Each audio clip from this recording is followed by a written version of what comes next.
সরকারি সহায়তা না পেয়ে 4 দশক পর নিজেরাই সংস্কার করলেন বগুড়া জেলার যমুনা নদীর পাশের সোনাতলা বাঁধ।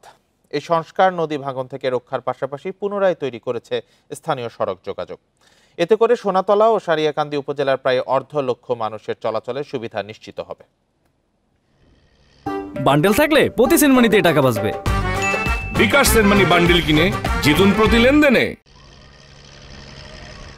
এই বাঁধটি বগুড়া জেলার সোনাতলায় 4 দশক আগে বন্যা ও ভাঙনে নিশ্চিহ্ন হয়ে গেলে যোগাযোগ বিচ্ছিন্ন হয়ে যায় সোনাতলা ও সারিয়াকান্দি উপজেলার মধ্যে। দপ্তরে দপ্তরে ঘুরে ক্লান্ত এলাকাবাসী এবার নিজস্ব অর্থায়ন আর স্বেচ্ছাশ্রমেই বানিয়ে নিয়েছেন তাদের যোগাযোগের জরুরি বাঁধটি। গত ডিসেম্বরে চাঁদা তোলা শেষে স্বেচ্ছাশ্রমে শুরু হয় এর সংস্কার কাজ। পূর্ব তেকাইনি চুকাইনগর থেকে সুজালের পাড়া গুচ্ছগ্রাম পর্যন্ত 40 ফুট প্রশস্ত এই বাঁধ 1.5 কিলোমিটার। 20-25 গ্রামের লোক আমরা সহযোগিতা করে এই খালটা উদ্যোগ নিয়ে আমরা কিছু টাকা দিয়ে আমরা ইয়ে করতেছি। বাঁধটা আমাদের সবাই মিলে বিরাটটা করছি, আমরা নিজের অর্থায়নে করার পর আমাদের একটু সুবিধা ফিরে আসছে। বাঁধ নির্মাণে এলাকার সব শ্রেণী ও পেশার মানুষ সহযোগিতার হাত বাড়ান।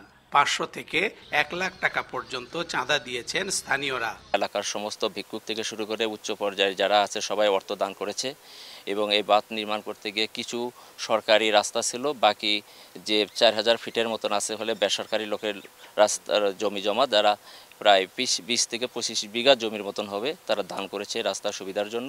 বাঁধের 80% কাজে ইতিমধ্যেই ব্যয় হয়েছে প্রায় 50 লাখ টাকা। বাকি অসম্পূর্ণ কাজে মানুষের পাশে থাকবে স্থানীয় সামাজিক সংগঠন মনি পঞ্চায়েত কল্যাণ ট্রাস্ট। তারা এত নিরীহ 1000, 2000, 5000 তারা নিজেদের উদ্যোগে এই টাকাটা দিচ্ছে।